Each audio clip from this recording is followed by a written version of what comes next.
Sejumlah bank digital melakukan transformasi bisnis untuk memperkuat kinerja perusahaan pada kuartal keempat 2023. Salah satunya dengan mengincar porsi penyaluran kredit yang lebih besar.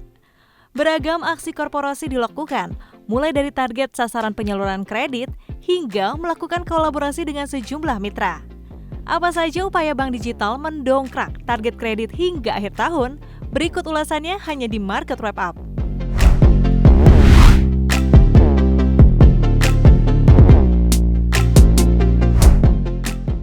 Mengawali pekan, indeks harga saham gabungan berhasil parkir di zona hijau pada perdagangan awal pekan ini, Senin 13 November 2023.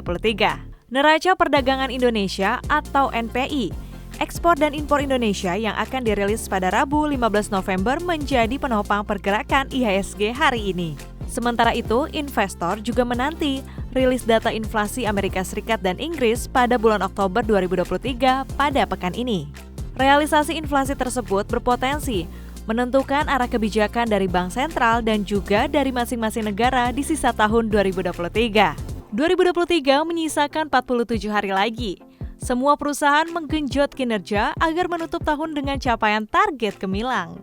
Bank digital sendiri kian gencar menyalurkan kredit secara tidak langsung melalui skema partnership atau channeling dengan sejumlah mitra. 3 bank digital tanah air, yakni PT Bank Neo Commerce Tbk atau BBYB, PT Bank Jago Tbk atau ARTO, dan PT Alobank Indonesia Tbk atau BBHI terus menggenjot penyaluran kredit pada sisa akhir 2023. Dengan tetap mengupayakan risiko kredit tetap terjaga. Apa saja aksi mereka dalam upaya pertumbuhan kredit? Pertama, PT Bank Neo Commerce Tbk atau BBYB. Perusahaan menyatakan kolaborasi menjadi kunci untuk mengejar target penyaluran kredit.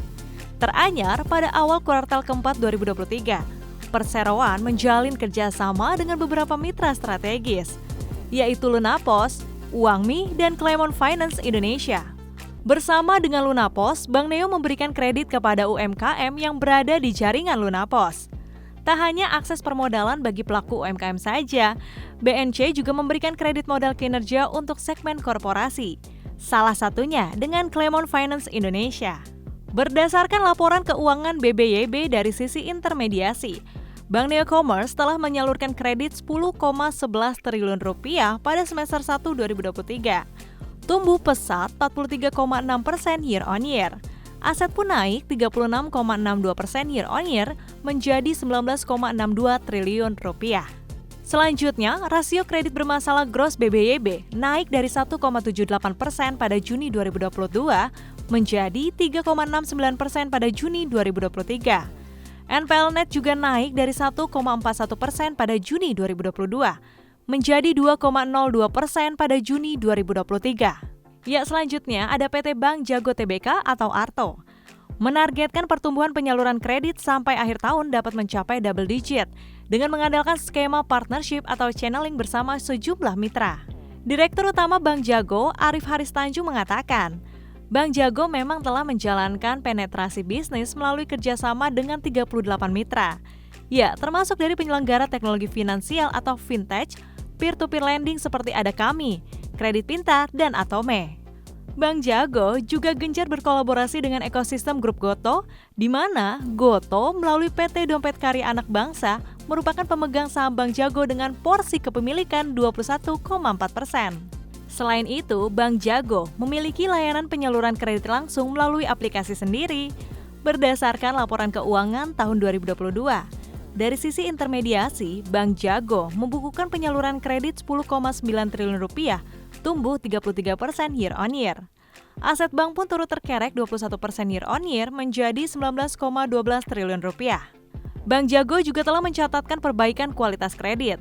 Rasio kredit bermasalah gross turun dari level 2,1% pada September 2022 menjadi 1,15% pada September 2023. Lalu NPL net turun dari 0,95% pada September 2022 ke level 0,14% pada September 2023. Ya, ada pula bank digital besutan konglomerat Khairul Tanjung. PT Alobank Indonesia Tbk atau BBHI juga turut menyalurkan kredit menggunakan skema channeling yang bekerja sama dengan sejumlah mitra ekosistem CT Group yang juga merupakan pemegang saham pengendali PT Bukalapak.com Tbk atau Buka hingga Traveloka. Dari sisi intermediasi, portofolio kredit bank berada pada posisi 7,32 triliun rupiah pada kuartal 3 2023, naik tipis 2,29% dari periode yang sama tahun lalu sebesar 7,16 triliun rupiah.